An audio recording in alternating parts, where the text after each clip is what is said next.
Hi everybody, we are outside the Johnson Brunetti headquarters here in Wethersfield, and I'm joined by Joel Johnson, who is a certified financial planner and managing partner. Thank you so much for being with us, Joel. It's great to be back. So we're going to talk about retirement and make sure people are on track, and you want us to think of it like 4 retirement vehicles.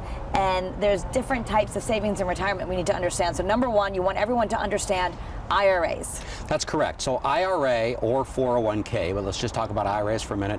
If you're working and you don't have a retirement plan available through your work, you can contribute to an IRA, and you can contribute tax deferred, which means I'm not going to pay tax on the money today. I'm actually going to get a tax break for putting the money into the IRA, but then when I take the money out, it gets taxed. Now some people say, well, wait a minute, I don't want to pay taxes when I take the money out, but you get leverage because that money grows tax deferred. You don't have to pay any tax on the growth, and you get a tax break for putting the money in today. So it can be a real home run for a lot of people. And there's also the Roth IRA.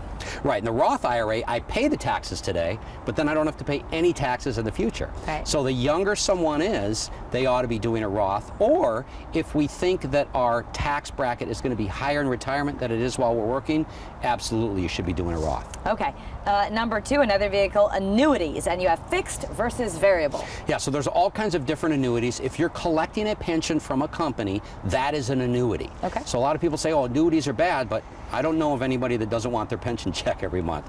So it really depends on the type of annuity. Variable annuities, you are exposed to risk in the stock market, and the fees can be very high.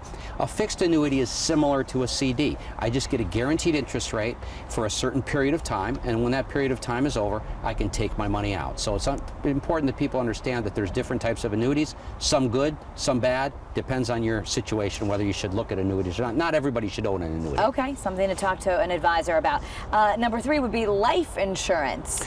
Yeah, so life insurance, you know, when Wendy and I were younger and we started having kids, we bought as much term insurance as we could. Term insurance, you get a lot of bang for your buck. As people get older, those needs change. You might have your mortgage paid off, the kids might be out of the house, and so it takes a conversation with a good financial advisor, a fiduciary, to decide whether you should keep life insurance if you have it already, whether you should buy new life insurance for different reasons like estate planning. Okay. And number 4, Social Security, when to collect. Yeah, and this is probably the biggest area where people make mistakes. It's real important you have an analysis done on when to collect Social Security. The more money you have, the more you might actually want to collect it early. It's counterintuitive. The less money one has, they should wait absolutely as long as possible. Those are general statements, so again, it depends on someone's individual situation. Okay.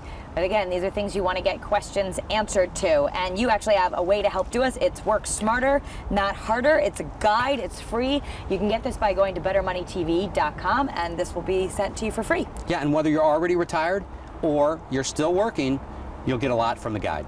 All right. Thank you so much, Joel. Thanks, Kara. That's Better Money.